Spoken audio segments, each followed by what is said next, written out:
Ito yung kabuuan ng aking bahay. Ayan.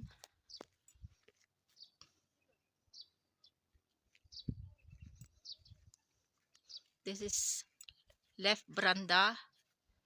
Ayan. Ito yung main room. Ito yung right veranda.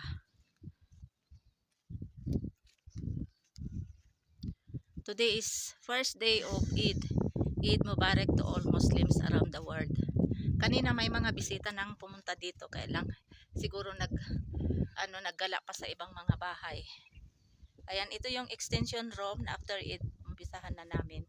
Napinding kasi Ramadan. So alhamdulillah natapos na din ang Ramadan. Inshallah next year ulit kita-kita ulit sa mga sisters and brothers Muslims around the world na next year inshallah. Ayan. Maganda ang weather ngayon. Today is April 10 and today is Wednesday. And time check I think is 11:30 AM. Ayan silang gao pagala-gala. Kanina dito yung mga bisita umupo, kahit saan sila umupo doon. Anywhere dito din, ayan. Ayan, maganda ang weather kasi mahangin-hangin. Even there is a sunny day but it's okay. Weather is a pleasant day. Ito yung ceiling ng room dito. Oh. Kaya lang binutas ng mga pusa. Grabe yung mga pusa dito. Dito sila nagyayarian. Ayan kaya yung isang kwarto doon na ang laki ng putas kaya napalitan talaga yung ceiling. Pero ewan ko anong gagawin dito. Ayan Matagal na din itong ceiling na ito. Siguro mga 12 years. Ayan.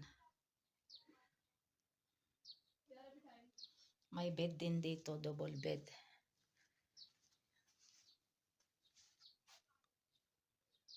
Ito yung door ng labasan.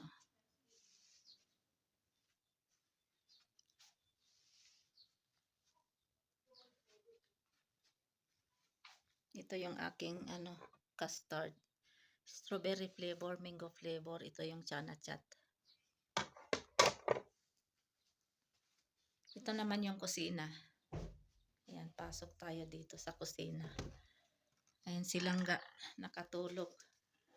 Kasi kaninang umaga nag-hyper siya. Ito yung aking kusina. Simple lang ang aking kusina. Ayan. Dito ako nagluto ng biryani. Ayan.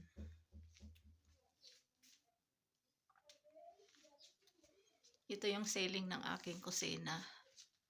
Ito naman yung main suite. So, dito yung labasan sa kwarto. Ayan.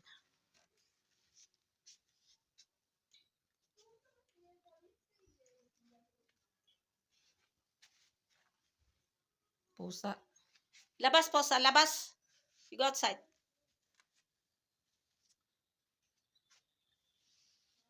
Maganda ang weather talaga Ayan. Wala pang bisita. Kanina maraming dumarating tapos upo sila sandali. Kasi marami silang pupuntahan na mga bahay. So maya-maya pa siguro yung mga iba.